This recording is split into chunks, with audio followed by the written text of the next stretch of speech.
So hello there guys and welcome to yet another episode of FKR and आज के video में तुमको obviously मालूम है हम किस मैच के बारे में बात करने वाले। We're gonna talk about Mohan बागान versus ईस्ट बंगाल 2-0।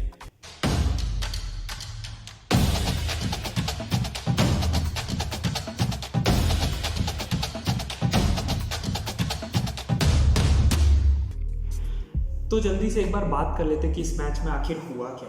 अब first half was Fairlie uneventful जब हम गोल्स की बात करें तो बिकॉज फर्स्ट हाफ के एंड में स्कोर 0-0 था। बट फर्स्ट हाफ में ईस्ट बंगाल वो very good with the ball. वो लोग बैक से गेम बिल्ड कर रहे थे, काफ़ी अच्छे पासेस खेल रहे थे, पोजेशन बहुत ज़्यादा इफेक्टिवली रख रहे थे। But when we talk about Mohun Bagan they were playing the same style of football जो हाबास के अंडर खेलते आ रहे हैं। मतलब they were staying back, pressure soak कर रहे थे। The midfield of McHugh and others वो काफ़ी अच्छे से प्रेशर सोक कर रहे थे। अटैकिंग वाइज बहुत ज़्यादा थ्रेट नहीं लगे, defensive wise they were very good. Jhingan look good and everyone in the Mohun Bagan squad look good in the first half. अब जब हम बात करते हैं सेकेंड हाफ की तो this is where the surprise comes. Second half start होते ही within like a few minutes एक गोल स्कोर होता है and obviously you could have guessed कौन था गोल स्कोरर, रॉय कृष्णा। तो Roy Krishna scores a goal in like 49th minute and उसके बाद से ever since that goal East Bengal try to chase for equalising goal मारने की कोशिश में थे वो लोग। But as soon as that goal went in East Bengal were completely out of shape. मतलब लग ही नहीं रहा था कि they are the same team from the first half. They lost their shape, they lost everything. Goal score करने के चक्कर में they were giving up on what they were playing for, and that was very bad to see. क्योंकि first half में उनका buildup play, the chances they were creating were very good. शायद उनके पास एक अच्छा क्वालिटी स्ट्राइकर रहता वहाँ पर जो अच्छे फॉर्म में होता एंड अच्छी मैच शार्पनेस पे रहता तो शायद वो लोग जीत भी सकते थे game. It was up to that level. सिर्फ फर्स्ट हाफ में वो लोग 2 से 3 गोल स्कोर कर सकते थे but they sadly could not. And second half start होते ही रॉय कृष्णा को एक अपॉर्चुनिटी दी तुमने, he is gonna score, he is just gonna score. हम सब ये चीज़ जानते हैं कि रॉय कृष्णा को स्पेस एंड टाइम दिया तो ही is going to score.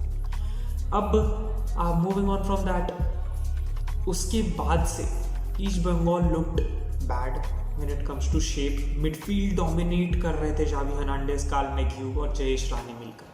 Means literally East Bengal midfield में डोमिनेंस दिखा ही नहीं पा रही थी। They were keeping the position, they were creating chances but nothing to show off for that. अब that was about what actually happened. अब जरा बात करते हैं सेकंड गोल के बारे में। Second goal was obviously a clearance जो which fell into the feet of Pravir Das and फिर गई वो मनवीर सिंह के पास। एंड तुमको पता ही है भाई मनवीर सिंह ने स्कोर्ड। मतलब उस गोल को देखकर ना मारेज वाली फील आ गई। मतलब जैसे गोल्स मारेज स्कोर करता है, बॉल क्लियर हुई, उसने एक लॉन्ग टच लिया, ही रैन, उसने कट इन किया, एक प्लेयर को बीट किया एंड टॉप कॉर्नर। मारेज के गोल जैसी फील आ गई। It was amazing to watch that goal from Manveer Singh. I think ये गोल पक्का गोल ऑफ द सीजन के कंटेंडर्स में रहेगा इस बार ISL में।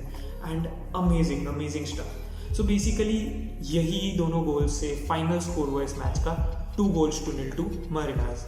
बट इससे हमको क्या समझ में आता है? तो सबसे पहले हम बात कर लेते भाई मोहन बागान के बारे में because they are the winners of this game. Roy Krishna का form is amazing. 2 games 2 goals. He was मतलब काफ़ी हद तक ना रॉय कृष्णा गेम में दिख भी नहीं रहा था फर्स्ट हाफ में। It was like he is missing, जैसे कि वो खेल ही नहीं रहा है। But as soon as he came in the second half उसको अपॉर्चुनिटीज मिलती है and he scores. He is the type of player जो हर टीम चाहती है। लाइक तुम उसको चांसेस दो, he will score, that's it, nothing more than that. तो भाई मोहन बागान का नहीं इस मैच में अटैकिंग जो था वो काफ़ी फ्लुएंट था उनका। हमने पिछली बार भी बात की थी कि मोहन बागान के टैक्टिक्स क्या है। उनका मेन टैक्टिक्स है कि भाई तुम स्टे बिहाइंड, तुम अपोनेंट्स का प्रेशर सोक करो एंड काउंटर्स पे जब तुमको दिख रहा है कि उनका शेप चला गया है, कि वो लोग बहुत ज़्यादा कमिट हो चुके हैं अटैक करने के लिए, उस मोमेंट पर उन पे काउंटर मारो। एंड ऑब्वियसली हमने अभी भी बात की रॉय कृष्णा जैसा स्ट्राइकर होते हुए you just need 1 opportunity to score and 1-0 game लेके तुम घर जा सकते हो। थर्ड थिंग क्या मैं बोलना चाह रहा हूँ कि भाई ईस्ट बंगाल एक डेडिकेटेड स्ट्राइकर मिस कर रहा है। Yes they have Balwant Singh but मुझे नहीं लगता बलवंत सिंह इज समवन जो उस हद तक खेल सकता है। अब एंथनी पिल्किंगटन की बात करें तो भाई Anthony Pilkington is a good striker. तुम जानते हो, he played for Norwich, he scored against city, Chelsea, United and what not. But क्या वो अभी भी अपने प्राइम पे है? क्या वो सच में अभी भी ये रोल प्ले कर सकता है for such a huge club as East Bengal? And चौथी एंड फाइनल चीज, this team was impressive. The team of East Bengal played a very good brand of football. अब रॉबी फाउलर से तुम एक्सपेक्ट करोगे कि he is going to play a very good brand of football, and हमने वो देखा. They were trying to build up from the back, keeper उनका confident लगा, बॉल्स को वो लोग अच्छे से स्प्रेड कर रहे थे, they were trying to use their midfielders. ये सब कुछ हमको दिखा in the first half. In the second half ये सब कुछ मिस हो गया जब प्लेयर्स थोड़ा थकना शुरू हो गए, जब उन्होंने गोल कंसीड कर लिया. मतलब the moment pressure started mounting up on players, वो लोग अपनी ड्यूटीज नहीं फॉलो कर पा रहे थे. And that is one thing that is very important किसी भी बड़े क्लब के लिए टू विन टाइटल्स, इज जब तुम्हारे ऊपर प्रेशर माउंटेड हो, जब तुम किसी डिफिकल्ट सिचुएशन में हो, तब क्या तुम अपनी टैक्टिक्स, अपना फॉर्मेशन, तब क्या तुम अपने rules and you know the things that you require as a team, जो तुम सीखे हो, जिसको तुमने प्रैक्टिस किया है, क्या तुम उसको कंटिन्यू कर सकते हो.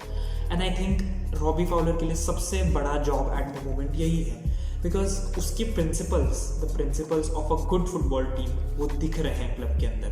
But Robbie Fowler needs to teach his team to take the pressure, to soak in the pressure and to show that character जो एक टीम को चाहिए कि भाई even when you are in trouble, even when your team is in the place where you know rash decisions ले सकते हैं प्लेयर्स एंड यू नो गलतियाँ कर सकते हैं प्लेयर, उस केसेस में भी every player should think wisely, should think what is important, and फिर अपनी जॉब करते हुए they try to win the game. And ये सबसे ज़रूरी चीज़ है ईस्ट बंगाल के लिए, बिकॉज फर्स्ट हाफ का परफॉर्मेंस देखकर I was impressed by East Bengal. I thought कि भाई they could actually win this game, and you know the way they played, it was impressive.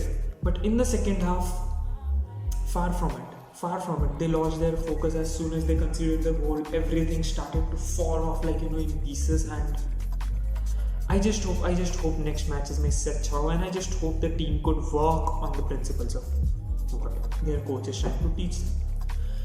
So I guess that would be it for tonight, and काफ़ी मज़ा है इस game को देखने में. Let me know down in the comments तुमको कैसा लगा गेम, तुम लोग का क्या व्यूज़ है इस गेम के बारे में, and I see you in the next one. Until next time, this is FKR signing out. Bye bye.